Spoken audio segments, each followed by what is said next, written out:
اليوم ركبت السيارة وقلت له خذني المكان بيه زوار، راح اسوي موكب واوزع لفات قص، ومن اكمل من التوزيع راح اطلع مشاي واشوف كرم النجف والعمارة والكوت وبغداد شنو خدمتهم وهل يرحبون بالزوار ام لا.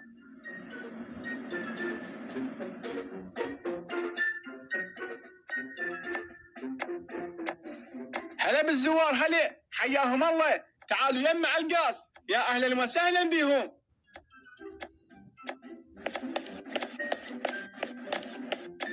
شاك عمو؟ هلا عمو هلا. عمو سوي لي لفة قاص. انت زاير؟ اي عمو انا زاير. لا عاد اهلك وين؟ ليش تمشي لوحدك؟ انا جاي ويا ابوي وهسه هو ورا يمشي. عمو لا تمشي لوحدك، لا تتيه ابوك وتضيع. لا ما اضيع، عندي تلفون وخبره اذا ضعت. عافية عمو، بس خليك وياه احسن. تمام، بس يلا اعطيني لفه. صار تدلل، راح نعطيك اثنين، الك وحده ولابوك وحده.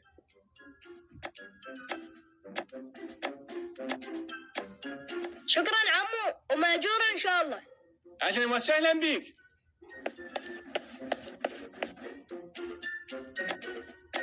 هلا بالزوار، هلا حياهم الله، هذا القاص، تعال عيوني تعال.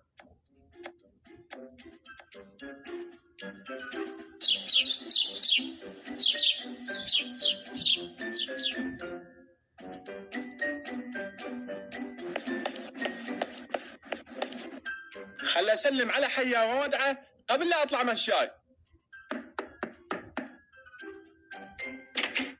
شلونك حياوي؟ صباح الخير. هلا طاهر، هلا صباح النور. قبل لا اطلع قلت خل اسلم عليك واروح. شنو طاهر وين رايح؟ رايح مشاي. انت مو رحت بعد المن رايح؟ حياوي انا من رحت ما مريت بالنجف والعماره والكوت وبغداد. وليش تريد تمر بيهم؟ اريد اشوف الكرم مالهم وشنو خدمتهم. لو قايل لي من البارحه محضر غراض وطالع وياك.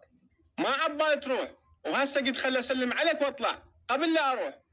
يلا مو مشكله، امشي خل اوصلك للشارع. يلا امشي.